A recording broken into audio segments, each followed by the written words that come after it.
Because we age, there's a lot of people who are more dependent on other people and the services.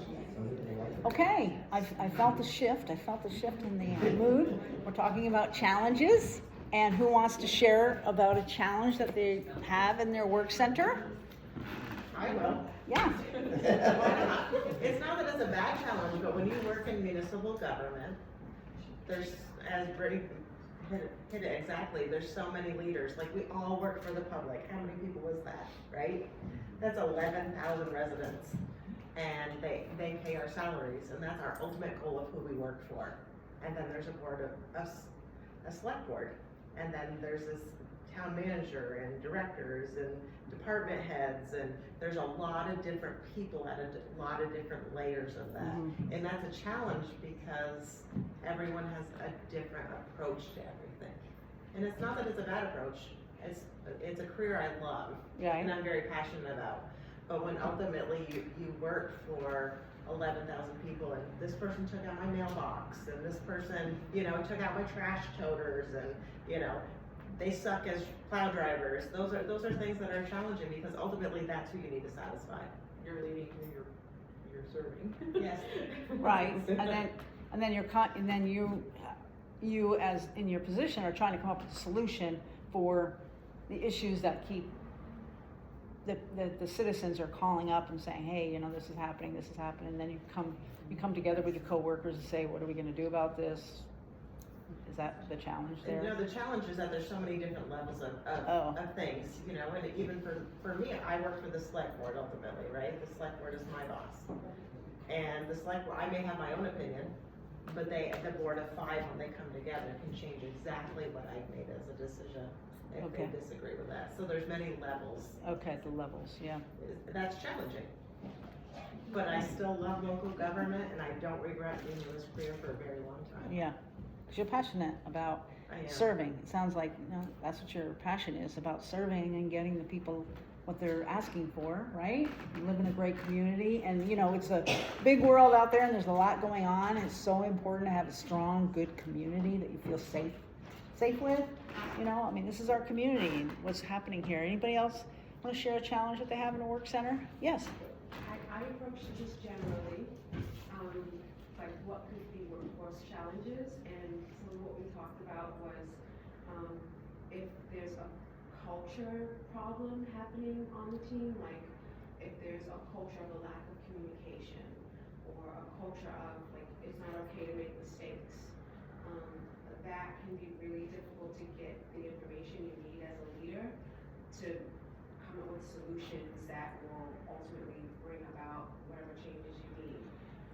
And then we talked about variety and differences are great because they can help you be dynamic, but if there are like personality differences and preferences, going back to communication, we talked about like introvert extrovert thing, like if someone really prefers writing as their form of communication because it like comes naturally to them and feels like their best foot forward, someone who prefers extroversion might be like, why can't we talk about it? Yeah. Like write a reply. So that can get in the way of figuring out what that middle ground is, or contextually what's the right solution at that time. Yeah. And I imagine leaders deal with that all the time. Just personality differences. Yeah. Yeah, why can't we all just get along, right? Anybody else want to add to the?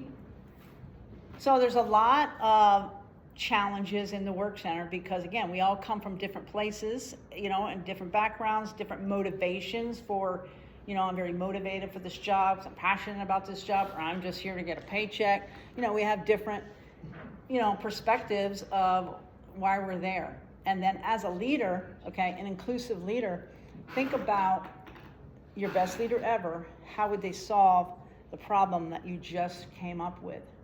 And I think about some of the issues, in my work center during my tenure. Again, I was focused on the gender bias because we had a very male-dominated type of business culture there. 80% of the military is male and 20% is female, but there was some units where there was 150 men and 3 women.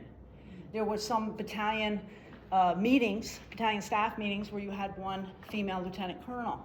And so a lot of times when you have somebody from a different perspective who interjects their idea and it's not valued or it doesn't appear to be valued, it's dismissed. That one anomaly, that one person can just say, you know, I'm just not even gonna give my input anymore. I'm just gonna stay silent because I say something and, you know, it's not heard. So that was our cultural challenge, was the representation. And when you have people from different backgrounds, it's great because you have all this variety of ideas, but pulling it together in a way that is going to be effective. Like I said, we have all these ideas. We have these ideas of how to solve the problem, but we've got to synchronize it into a decision, right? That not everybody might like, but it's moving it forward. So inclusive leadership is about that leader who is recognizing those challenges and seeking. Somebody shared earlier their best boss ever was somebody who took feedback, right? Who would say, you know, I think you said it, didn't you say? They say they wouldn't make a decision before they asked. I think it was somebody over there, yeah. Before they asked, hey, what do you think we should do about this? So everybody had an investment in the solution, right? So we've talked about the importance of inclusive leader, and the reason why it's important, when I think about, let's just throwing this out there, like the Subway that we have in town, okay? I don't know who the owner of Subway is of that particular franchise, right?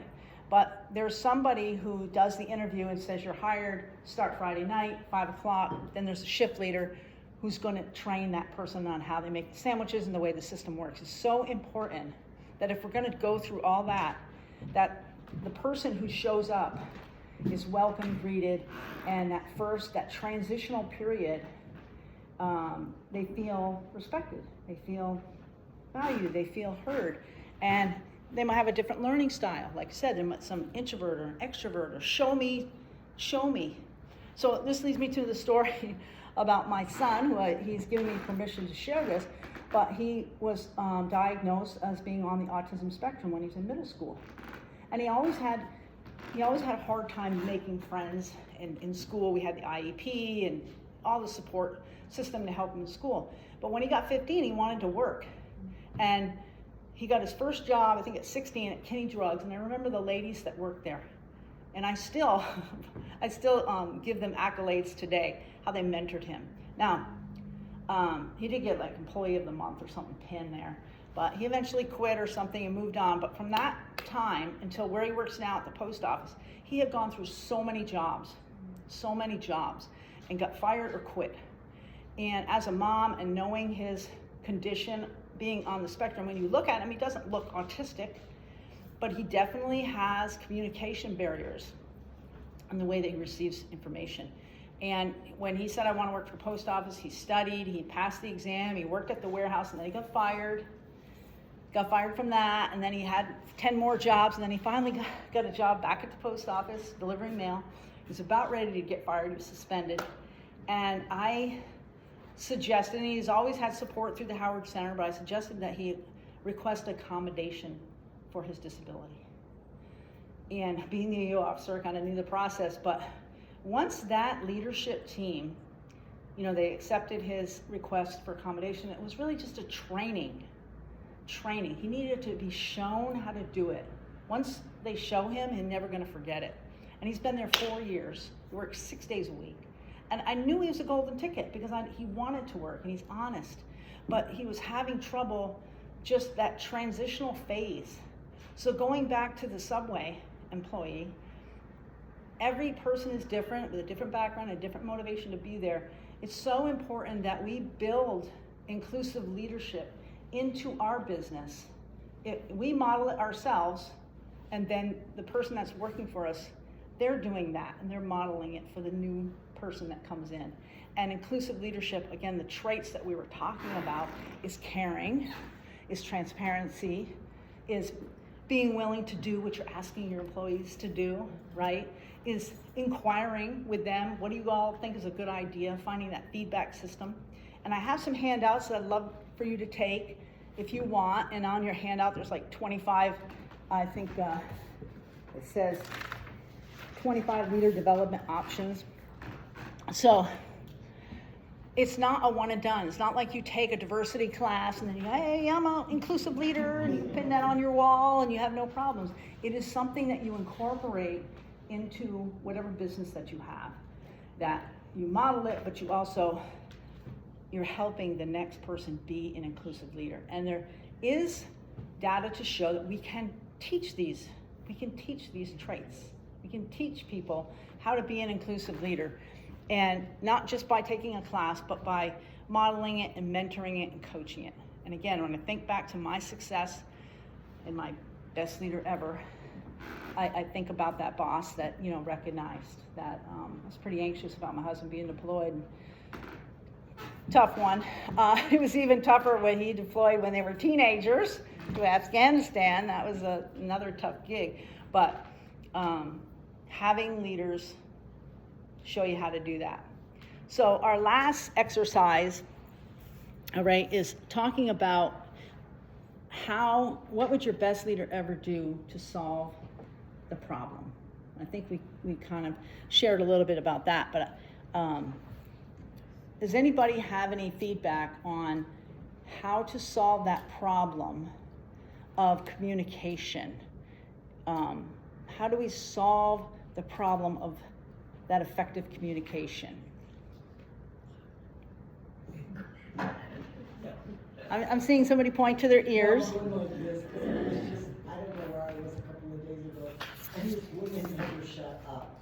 And I was just like, she was asking for information, but she never, and I'm thinking, 2 years, what now? You know, you have to at least sit around and ask for something. I mean, we do that in our rec meetings. Yeah. And, you know, and I finally just didn't say anything because I don't know, she loved hearing herself or something, but that is not a super boss or a super leader.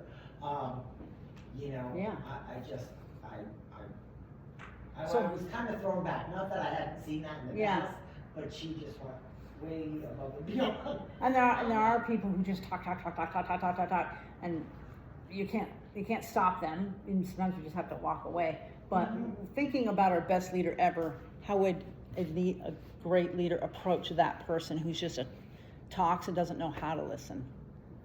It's important to ask what the best form of communication is from different people. Like to Simone's point was, you know, some people have different preferences, and trying to be conscious enough to understand where somebody else is coming from. You know, you were talking about the strength training classes that some people will take in their organizations, and I think that's important. Needs to be this personality so that we could recognize, like, okay, this person's really good at this, but a downfall to that trait is that you're going to tend toward this. So try and recognize that in other people and use it to you know, change your form of communication to those people if you feel like you're struggling. Because I think that you can talk to different people differently. And the same words can come out of your mouth, you know, but you know, how you communicate, or you know, with different forms of different personalities can be tailored to different people. It's just anything like marketing, you know, kind of recognizing where they're coming from and what they'll hear best.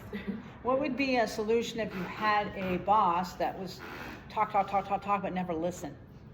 Yes. I think you gotta gauge your supervisor and how receptive they are to feedback. Of course, you don't put yourself in a line of fire. Yeah. But barring that, I think some of the best leadership I have had has been able to be flexible and adjust to feedback. But for someone like that, it's maybe saying, hey, be comfortable with silence for a moment. Ask a question and let it just sit for a moment. Because there are other people who need time to process before they're ready to answer. Don't be afraid as a part of your communication strategy to ask for that moment of like, is there anybody else that would like to say something? There's also like creating, what is it called? But like guidelines for meetings that you create together. Like some boundaries. That can be like, you know, this is the stand up, sit back rule where if you're someone who is a little bit shyer, be more comfortable standing up or leaning in. And if you're someone, me for example, who would be sit back a little bit, but be conscious of what your tendencies are so that Yeah. everybody has a chance to speak. I've seen some folks also say like, hey, we've heard from like a bunch of people in the room, I'm going to wait, or I'm going to call on somebody who hasn't spoken yet. Yeah. Yeah. You could have a sidebar or say, I'll get back to you, you know, meet me in my office at whatever, and then you can have a one-on-one with that person, and still, if you're in a meeting situation, everybody else has a chance to speak up Right. and give their point of view, or say, write me a report. Sort of Yeah. move on. Well, it's being flexible to the different, like I said, some people are very outgoing, some people are very quiet, but being flexible. And we'd like to think that we graduate college or get out of high school and we have all these skill sets, but we're actually developing them as we're in our professional career. Seeing, again, think about our camp, you know, what's working, what's not working. Where are people getting shut down? Okay, are people getting rewarded? Are the loudmouths getting rewarded and the people that are quiet are getting, you know, discounted? And, you know, and that's what like I said, in my professional life, in my career, I just saw a lot of that dysfunction. There was a lot of great professionalism. There was a lot of super great leaders. And I could tell a lot of best leader ever stories. I had a lot of great leaders, but there was, again, a lot of times there was people that were not being valued for what they could bring to the team because the majority of the culture was just doing their thing. And, you know, that does happen in larger groups. But in small working groups, we have to think about creative ways to find connections.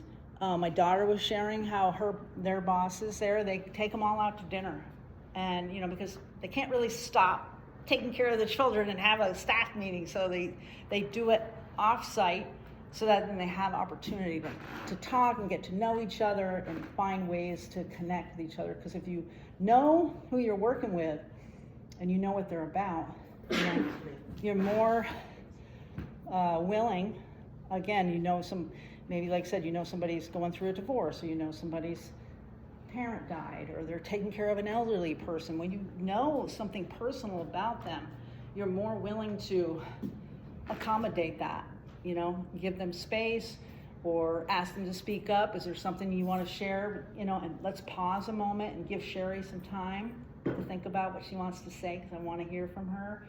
And it's just so validating when I think of inclusive leaders, I think of those leaders who saw me, you know. And I'm going to share my daughter's story again too. She said that one of her bosses believed in her. That's why her best boss ever was somebody who believed in her and thought she was worthy of having a great job, and even offered her business, you know, to take over the business, and just believing in her. And I'm going to pass on that right now. and the boss wasn't mad. The owner wasn't mad, like accepted that. So I think we've touched on why inclusive leadership is so important to building strong business community. We need leaders to model inclusive leadership, because then the employees that you bring in, again, if you're going to put an "I'm hiring" sign and you go through all that trouble and then they say, you know what, I'm going across the street, I heard Hannaford is hiring, you know, you want them to stay through that hard period. And I'm so grateful for the post office where my son worked, that they did the hard work. It was not easy, but once he learned his route, and he's been able to pick up speed and learn other routes, he, like I said, he's a golden ticket for them, because he shows up every day. He works 6 days a week. His customers, you know, his clients or whatever, the people that delivers mails to, he loves it when he gets a little bonus check in the mailbox. And he's found his camp. You know, I don't know if he's going to be there. My sister-in-law worked for the post office 30 years. I don't know. And she was like, don't go to the post office, right? But he's found his camp. And I'm very grateful for that, because it's working for him right now. And that's what we want. We want, I'll tell another story here, embarrassing my daughter. She told me, I asked her, how do you like your job? She's like, I love my job. I don't see myself leaving there anytime soon. And she said that a coworker came to work late because her car had been smashed into. The back window was smashed. There was glass on the back. So her coworker shows up, and while they're taking care of the children, the owner grabbed the car keys, went down the road, vacuumed out all the glass, went to the AutoZone, put the plastic on the back, knowing that it was gonna take a couple days for insurance, and brought it back. And she said her coworkers said, I love this place. She said, I love it too. They love it because they know they're cared for. And that's what you want in your business. You want your employees saying, come work here, it's a great place to work. You know, I love working in here. And it really is about connection and flexibility. And if you don't have it yourself, there are, like I said, there are opportunities to build that skill, develop that skill, and then pass that on to the people that you're hiring and the people that you're working with. And so again, we've done our objectives of what inclusive leadership is, why it's important, and some strategies. We didn't really get into that, but I do have a handout for different ways. But again, I think that finding ways to find connections, you know, because we get to work, we roll up our sleeves, we're doing whatever the task is at hand, but we need to like take that time out. And am I open-minded? Am I being receptive? Am I being sensitive to what's going on? And think about that. So I appreciate all the interaction. Are there any final thoughts? And there are handouts I would love for you to take.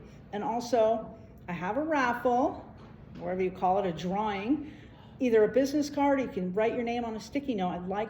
I'd like to do that.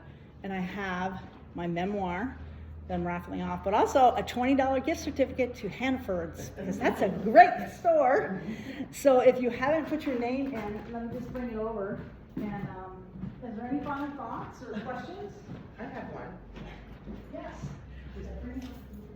Well, I have a thought, but I think it's important to know that, like you said, everyone does grow as they, in your professional career. Every day, I grow. And I think that's really important, and I do feel that it is important. I'm very much an introvert, but I'm an introvert, believe it or not. I don't feel comfortable usually speaking like this or around others that I don't know, but my job has helped me through that over the years. One-on-one I'm fine to communicate with, but it's really interesting about why, I really think my last job ended hard. I was very bullied, I was harassed, it was horrible. And I left there, and I really appreciate Milton, and it's made me better as a human. Wow. So you can really grow from a bad experience. That's a great point. You know, sometimes, like I said, through the worst of times, I came out a better person, Yes, absolutely. right? And when I retired, I thanked all the people that hated me. Because I tell you what, there was people that did not like the camp feminist. They did not like the EO diversity officer. And you know, I got thick skin, and I was like, you know, I'm doing what I'm passionate about, what my boss is telling me to do. And but thank you. You made me work harder. You know, you really did. I have a last thought too, right? Because I'm 65 now. I've had a lot of years of work experience, right? And I learned from every job that I'm in. But for me, when I'm in a leadership role, if I'm supervising other people, the most important part of my job, and I tell every person that I hire this, my job as your supervisor is to give you everything that you need so that you can be successful. So I need you to talk to me about what feels good to you, what doesn't feel good to you. When I do my annual evaluation with my staff, I ask, what are the things that I'm doing that are driving you crazy that you want me to stop doing? What are the things that I'm doing that you find truly helpful and supportive, that feel good to you? And what else could I be doing in order to support you? I ask every staff person those questions because I take that seriously. My job, if I'm the leader, is to make sure you're successful. And I can't do that if I don't have input from you about what works best. Yeah, and I think you got that from somebody. Your best leader ever. Sort of on the opposite side of that, as an employee, working your way up through the ranks or whatever, you get an evaluation. I always told my supervisors, you know, we do this once a year, we have to, and I appreciate it, but don't surprise me with anything either. Exactly. Don't tell me on this day that I messed up 6 months ago. Let me know then, Yeah, and what you think I should do to fix it, yeah. so. And that's something, on the autism spectrum, like my son, he needs feedback. If he's doing it right, please tell him he's doing it right, Yeah, because 'cause I'm that gonna- really helps him continue to do it, and that's what we wrote in our accommodations, like, tell him every day, if Yeah. he's doing good. It seems silly, you know, he's 27 now, but he's still, that's what works for him, to know that he's doing it right. And so it's just like I said, it's a little accommodation for the different type of employees that you have. And it's gonna keep them there through the hard times. Some days are tough and you wanna quit, but you stick it out because that supervisor cares enough, so. I appreciate everybody's input, and we have gotta clear out the building, right? So, Is there another party coming in tonight? I'm gonna be dancing. Oh! well, this, Amber Baker. All right, so you want the book and the $20 gift card? Thank you, I'll leave it right over there, and, we'll sign it for you. Thank you, all, that's it. Thank you. Thank you, daughter.